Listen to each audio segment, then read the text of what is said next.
എനിക്ക് വളരെ ഗൗരവമായി തോന്നേണ്ടതുണ്ട്. എന്തെല്ലാം കേൾക്കേണ്ടി വന്നു. കൂലിപ്പണിക്കാരൻ രാജൻ, തൃശ്ശൂരിൽ നിന്നൊരു പണിക്കാരനെ കിട്ടി വാർക്കപ്പണിക്ക്. ഞാൻ തുറന്നു പറയട്ടെ, ഒരു കൂലിപ്പണിക്കാരൻ രാജൻ എന്ന വാക്ക് കേൾക്കുമ്പോൾ ഈ പാർട്ടി ഓഫീസിൽ നിന്ന് പറയാം, എനിക്ക് ആത്മാഭിമാനം വർദ്ധിക്കുന്നതല്ലാതെ ഒരു തരി പോലും അത് കുറഞ്ഞിട്ടില്ല. PC ജോഷിയുടെയും രാജേഷ് റാവുവിൻ്റെയും P കൃഷ്ണപിള്ളയുടെയും ഒക്കെ സ്മരണകൾ ഇറങ്ങുന്ന ഈ പാർട്ടി ഓഫീസിൽ നിന്ന് എന്നെ മന്ത്രിയായി ചുമതലപ്പെടുത്തി പറഞ്ഞു വിട്ട് 5 വർഷം കഴിഞ്ഞ് കയറി വരുമ്പോൾ മുതലാളി രാജൻ എന്ന പേര് കേട്ടില്ലല്ലോ.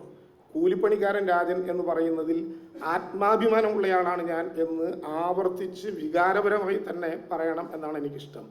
കാരണം ഞാൻ പ്രതിനിധീകരിക്കുന്നത് ഒരു തൊഴിലാളി വർഗ പ്രസ്ഥാനത്തിൻ്റെ പ്രതിനിധിയാണ് എന്നുള്ളത് കൊണ്ട് ആ കൂലിപ്പണിക്കാരൻ്റെ ഹൃദയവികാരങ്ങളും വേദനകളും അറിയുന്ന തൊഴിലാളികളുടെയും കൂലിപ്പണിക്കാരുടെയും ഒക്കെ വേദനകൾ അറിയുന്ന ഒരു മണ്ണിൽ നിന്ന് വന്ന ഒരാളെന്ന നിലയിൽ ഞാൻ എൻ്റെ അഭിമാനകരമായിട്ടുള്ളൊരു സമ്മാനമായി സുഹൃത്തുക്കളിൽ നിന്ന് അത് ഹൃദയപൂർവ്വം ഏറ്റുവാങ്ങുന്നു. പക്ഷെ ഒരു കാര്യം മനസ്സിലാക്കേണ്ടതുണ്ട്, എന്നെ നികൃഷ്ടനാക്കാനോ എന്നെ തള്ളിപ്പറയാനോ വേണ്ടിയാണല്ലോ കൂലിപ്പണിക്കാരൻ്റെ പേര് ഉപയോഗിച്ചത്.